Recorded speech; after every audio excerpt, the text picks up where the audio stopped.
We are here to celebrate with Robert and Kelly the most joyous union of man and woman in the holy state of marriage. I'm quite sure that it was love that Paul was talking about when he wrote, "Love suffers long and is kind. Love envies not. Love does not vaunt itself. Love bears all things.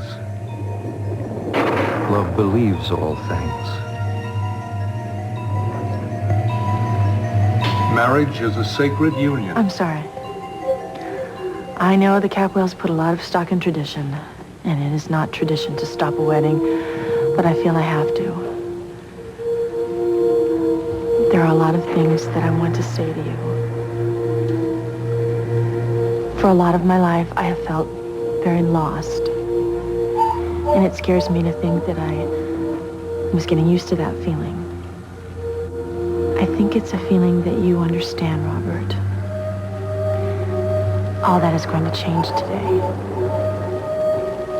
You are everything that I hoped the man I would finally truly fall in love with would be. And standing here today by your side, looking into your eyes, about to say yes to everything you're going to ask of me,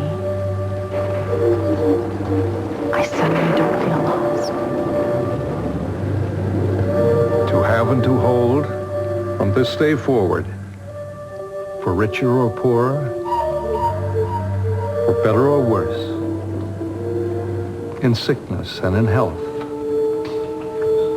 To have and to hold, to love and to cherish, till death do you part?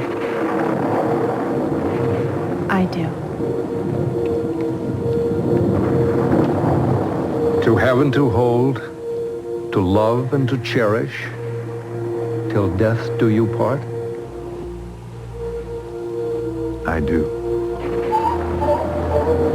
Then by the power vested in me by the state of California, I now pronounce you husband and wife. You may kiss the bride.